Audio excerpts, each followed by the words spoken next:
प्यारे बच्चों, आप सभी का अभिवादन। इस समय आपको बीए पाठ द्वितीय के प्रथम प्रश्न पत्र में निर्धारित लघु सिद्धांत कौमुदी अर्थात व्याकरण का अध्ययन करवाया जा रहा है और इस लघु सिद्धांत कौमुदी नामक पुस्तक अर्थात व्याकरण की पुस्तक के अंतर्गत आपके पाठ्यक्रम में निर्धारित जिन शब्दों की रूप सिद्धियाँ दी गई हैं अर्थात जिन शब्दों की रूप सिद्धि और सूत्रों की सावधान व्याख्या प्रस्तव्य है, उनके अंतर्गत मैं आपको इस समय राम शब्द की सिद्धि में लगने वाले जो सूत्र हैं, जो काम आने वाले सूत्र हैं, उन सूत्रों का अर्थ और सावधान व्याख्या जो है लिखकर और आप तक पीडीएफ के माध्यम से आपके व्हाट्सएप ग्रुप जो बनाए गए हैं उस पर भेजे जा रहे हैं। तो पिछले कालांश में हमने राम शब्द की सिद्धि में लगने वाले जिन सूत्रों का अर्थ और उदाहरण लिखकर आपको भेजा था और इसके साथ साथ वीडियोज़ के माध्यम से आपको उन सूत्रों का अर्थ और उदाहरण समझाया भी गया था। आज उस सूत्र के उपरांत एंग रिस्वात संबुधे जो पिछले कालांश में जिस सूत्र का अर्थ और उदाहरण आपको दिया जाकर समझाया गया था, आज उसके उपरांत हम जो सूत्र आपका आता है अमी पूर्व, इस सूत्र का अर्थ इस प्रकार से है कि यदि अक प्रत्याहार से परे अम का अच अर्थात कोई भी स्वर हो तो पूर्व एवं पर के स्थान में आपका पूर्व रूप एकादेश होता है अर्थात हो जाता है। यदि अक प्रत्याहार से परे, अक प्रत्याहार, अक आपका एक प्रत्याहार है, इसमें जो आपका पहला माहेश्वरी सूत्र है ए यू ओण री लिरिक, इन दो माहेश्वरी सूत्रों से मिलकर यह आपका अक प्रत्याहार बनता है। और अक प्रत्याहार में जब वर्णों की काउंटिंग करते हैं, गिनती करते हैं, तो आपका ए ई उ और री लिरी, ये जो आपके 5 स्वर हैं, ये इसमें आपके काम अर्थात काउंट इसमें गिने जाते हैं। तो ऐसे इस अक प्रत्याहार से या इसके वर्णों से परे यदि अम का अच अर्थात कोई भी स्वर जो है हो तो पूर्व एवं पर के स्थान पर पहले वाले वर्ण और बाद वाले वर्ण के स्थान पर पूर्व रूप एकादेश होता है अर्थात पहले वाला जो वर्ण है वो एक आदेश के रूप में शेष रहता है। जैसे उदाहरण हम इसका देते हैं तो राम शब्द की द्वितीय विभक्ति के एक वचन में, जब राम शब्द की हम सिद्धि करेंगे तो राम शब्द की द्वितीय विभक्ति के एक वचन में जब राम प्लस अम ये स्थिति बनती है, द्वितीय विभक्ति के एक वचन की जब हम सिद्धि करेंगे तो वहाँ पर अम प्रत्यय आपका लगता है राम के उपरांत, तो राम प्लस अम यह स्थिति बनती है। और यह स्थिति बनने पर इस सूत्र के द्वारा अमी पूर्व, इस सूत्र के द्वारा राम के मैं के अंतर्गत स्थित जो आपका अ है वह अक प्रत्याहार के अंतर्गत आता है। और इस ऐसे परे अम का अच अर्थात जो आपका जो अम प्रत्यय है वह विद्यमान है और उसका अच अम के अंतर्गत आपका जो अ है ये स्वर में परिगणित है। इसलिए अम का अच अर्थात अ स्वर होने के कारण इन दोनों अ के स्थान पर, दोनों कौन से अ आपके, राम के मैं में विद्यमान अ और अम का अ, तो आपके 2 अ हो जाते हैं। तो इन दोनों अ के स्थान पर, इन दोनों ही अ के स्थान पर पूर्व रूप एकादेश, पूर्व रूप आपका एक आदेश, एक तो आपका होता है पूर्व रूप एकादेश, एक होता है आपका पररूप एकादेश। जहाँ हम पूर्वरूप एकादेश की बात करते हैं तो वहाँ पूर्वरूप एकादेश में पहले वाला जो आपका वर्ण जो भी है वह शेष रहता है, और पररूप एकादेश में आपका पहले वाला नहीं अपितु बाद वाला जो आपका वर्ण है जो भी है वह आपका शेष रहता है। तो इस तरह से इन दोनों ए के स्थान पर आपका पूर्व रूप एकादेश ए होने पर आपका राम प्लस अम यह स्थिति बनती है, अर्थात मैं का जो आपका जो राम प्लस अम यह आपकी स्थिति बनती है। तत्पश्चात दोनों को संयुक्त करने पर आपका रामम यह रूप सिद्ध होता है।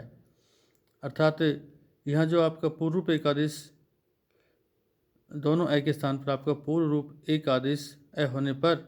आपका राम प्लस अम यह की स्थिति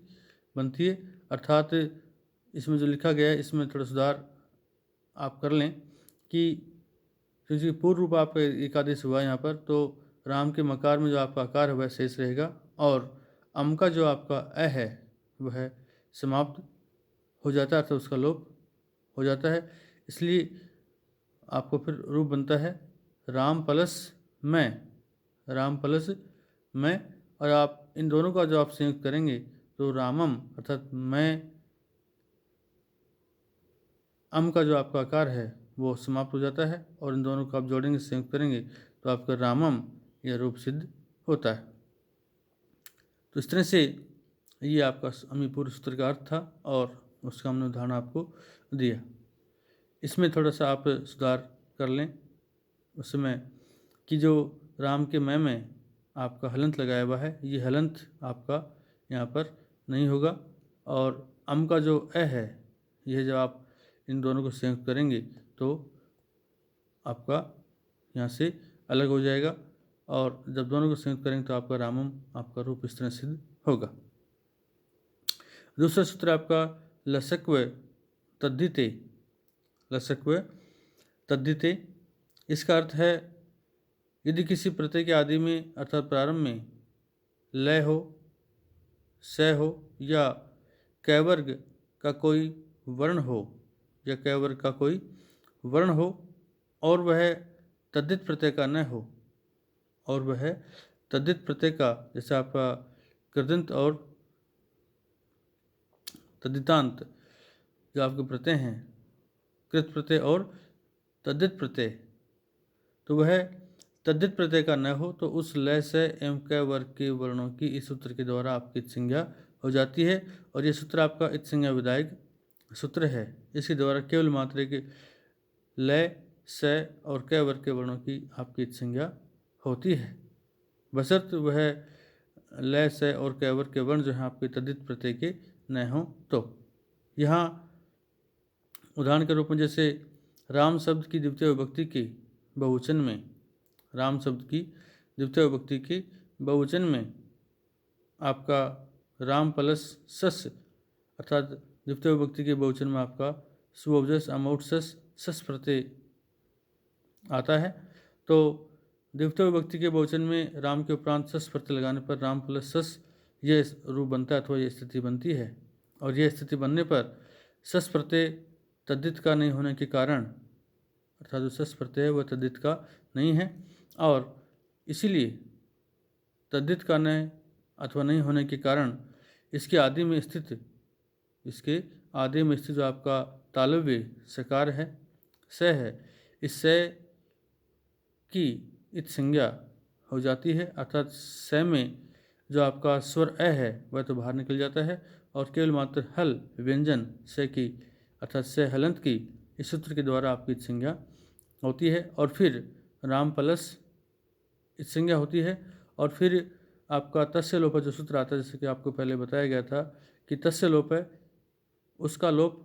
होवे अथवा उसका लोप होता है। किसका लोप होता है? जिस किसी भी वर्ण की जिस किसी भी सूत्र के द्वारा आपकी संज्ञा हो जाती है, तो इस संज्ञा होने के तुरंत उपरांत जो है तस्य लोप जो आपका सूत्र है वो आकर के और उसका लोप कर देता है। तो यहाँ पर जो सस का स है तालव्य सकार इसकी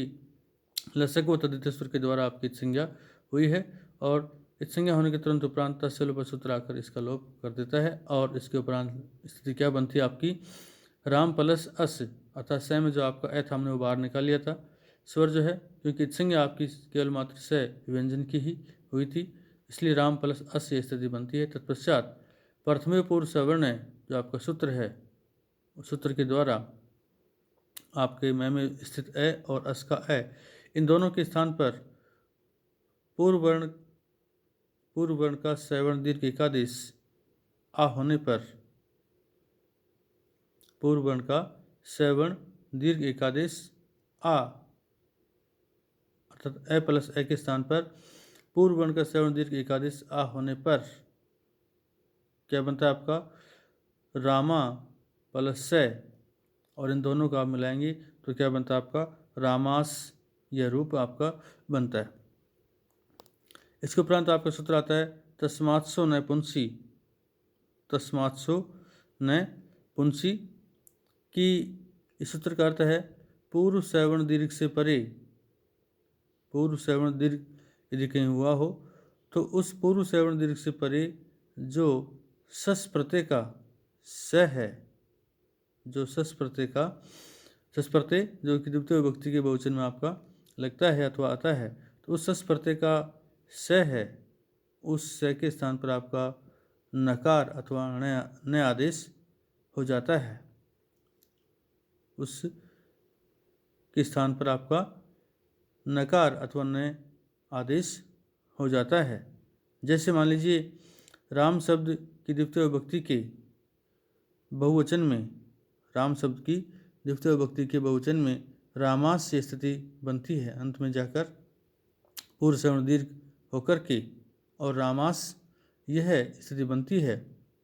और यह स्थिति बनने पर माँ का जो आ है, मैं में जो आ मिला हुआ है, आ की जो मात्रा है अपने आप में, वह पूर्व सवर्ण दीर्घ है, क्योंकि इससे पहले आपका राम प्लस अस यह रूप बना था, और तत्पश्चात प्रथमे पूर्व सवर्ण सूत्र के द्वारा पूर्व वर्ण का सवर्ण दीर्घ एकादेश होकर आपका रामा बना था वहाँ पर। इसलिए माँ के अंदर जो आ है वह पूर्व सवर्ण दीर्घ है, और इससे परे सस प्रत्यय का अस शेष बचा हुआ है, सस प्रत्यय का अस शेष बचा हुआ है। अतः इस सूत्र के द्वारा अस के स के स्थान पर आपका न आदेश होता है, और न आदेश होने पर रामान जोड़ने पर, इन दोनों को संयुक्त करने पर आपका रामान यह रूप बनता है। इसके उपरांत आपका अगला सूत्र आता है अटकुपुआंग नुम व्यवाय अपि, अटकुपुआंग नुम व्यवाय अपि कि अट प्रत्याहार के वर्ण कैवर्ग, पैवर्ग, आंग और नुम, इनका व्यवधान होने पर भी रकार और मूर्धन्य आपके सकार के उपरांत यदि न आता है, न आता है, उस न के स्थान पर आपका ण आदेश ण ट ढ वाला अंतिम जो आपका ण है वह हो जाता है। एक समान पद में अथवा अखंड पद में, कहने का तात्पर्य एक समान पद हो अथवा खंडित पद नहीं होना चाहिए, एक अखंड पद हो। जैसे आपका यहाँ बना था रामान, तो रामान शब्द अपने आप में एक अखंडित पद है, खंडित नहीं है। तो ऐसे इस अखंडित पद में आने वाले र और स के उपरांत न को ण आदेश हो जाता है। तो यहाँ राम शब्द की द्वितीय विभक्ति के बहुवचन में अंत में जाकर आपका रामान यह रूप बनता है, और रामान यह रूप बनता है। यहाँ रामान में रे प्लस आ प्लस मैं प्लस आ प्लस न, ये जो आपके इसमें जो है स्वर और व्यंजन जो हैं समाहित हैं। यहाँ रे से परे न है, न तो है, किंतु इसके बीच में आ, मैं तथा आ का आपका व्यवधान है। रे में आ है, मैं में आ है, और इस तरह से, और मैं इनका व्यवधान है। इनमें आ तो आंग के अंतर्गत परिगणित है और मैं अक्षर आपका पै के अंतर्गत आपका परिगणित है, गिना जाता है। अतः र और न के उपरांत या से परे र और न से न के बीच में आपका आंग और पै वर्ग का मिला जुला व्यवधान होने के उपरांत इस सूत्र के द्वारा न के स्थान पर आपका निर्णय होता है और निर्णय होने पर आपका रामाण यह रूप बनता है। किंतु यहीं पर मैं आपको एक और बात बताना चाहूँगा कि इसके जस्ट उपरांत तुरंत उपरांत जो आपका सूत्र आता है पदांतस्य, वो पदांतस्य सूत्र आपको ये कहता है कि यदि नए पद के अंत में हो तो उसके स्थान पर आपका निर्णय आदेश नहीं होगा। यदि नए पद के अंत में हो, किसी भी पद के अंत में हो, तो उसके स्थान पर जो आपका पूर्व सूत्र के द्वारा अटकुपांग नुम विवाह सूत्र के द्वारा नए के स्थान पर आपका जो नया आदेश होता है, तो उस नए के स्थान पर होने वाले नए आदेश का ये सूत्र आपका निषेध करता है। और यहाँ पर रामान में आपका चूंकि नए पद के अंत में है, अतः इस सूत्र के द्वारा उसका निषेध हो जाता है, अर्थात नए को नया आदेश नहीं होगा तो आपका रामान यह रूप सिद्ध रहता है। और इस तरह से द्वितीय विभक्ति के बहुवचन में आपका राम रामू रामा रामम रामो और रामान, ये जो आपका द्वितीय विभक्ति के बहुवचन में रामान रूप इस तरह से सिद्ध होता है। इसके उपरांत अगला जो सूत्र है उसका अर्थ और उदाहरण हम अगले कालांश में देखेंगे।